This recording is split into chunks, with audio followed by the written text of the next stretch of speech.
Hi everyone, Coach Jason here, and we're back with another of our training. Now today, we're going to be looking at diabetes. Now this one is pretty interesting. Stick with me to the end and you're going to learn some interesting stuff. So, what is the law of health today? We're looking at rest. Rest. You think rest? I thought this would have been nutrition. Pay attention, rest. In fact, for this one, if you know anybody who have diabetes, please share this video with them, right? Very important. So, rest. Now, how can we violate the rest? We can violate the rest by burning the midnight oil. Not a one-off situation, but repeatedly burning the midnight oil. As a result, we can start to have high blood sugar levels. Now, this one is a little bit more tricky. Let me bring a scenario in. Now, imagine that you're walking down the road and out pops a big and ferocious German Shepherd ready to attack you.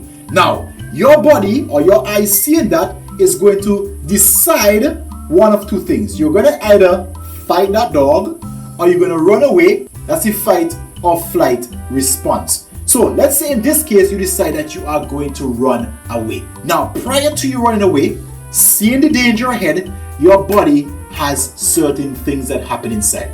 The one we're going to focus on right now is the body dumping glucose into the bloodstream. You're wondering, why is the body dumping glucose? Well, simple. You're about to exert a lot of energy. You're going to need the excess energy in the form of glucose. So let's say that glucose happens. You decide you're going to run. You run and you scale the fence of your neighbor. Boom, you're on the safe side away from the German Shepherd.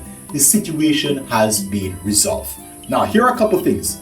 Prior to this happening, your body dumped excess glucose into the blood. By your act of running away, scaling the wall, and averting that danger, you have now used up that excess glucose and everything is back to normal. Now let's pay attention to this. Your body cannot differentiate, it can't tell the difference between real stress, like running away from a dog, or perceived stress, like the mental trauma from dealing with a divorce. In this case, let's bring it back to rest. So, rest.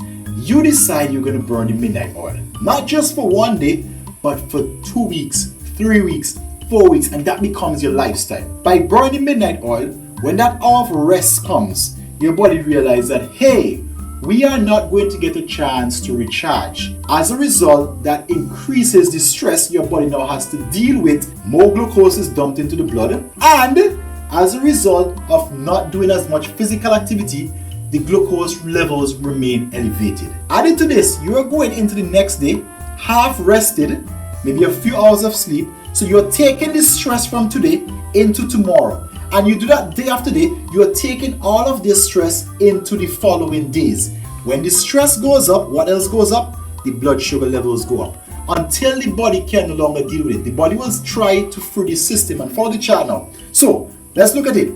The conditions that you will start to see is elevated blood sugar levels. When you take your blood sugar readings, you're going to realize that your blood sugar levels are elevated. Your body is going to try and free the system by taking some of that out and putting it in the cells. So it's going to release something called insulin. It's going to take it out and put it into the cells. When this happens repeatedly and it's unable to do it, you develop insulin resistance and eventually full-blown diabetes, right? Now, I know this one was a little bit longer than the ones that we normally do, but I need to explain. Don't worry, I'll be doing a lot more extensive training on diabetes and the other conditions so we can break it down piece by piece. Hope you guys enjoy. If you're getting value from this, remember to give it a like, share it with a friend. You know somebody has diabetes, we'll be doing a lot more of this. Stay blessed, and I'll see you in our next video.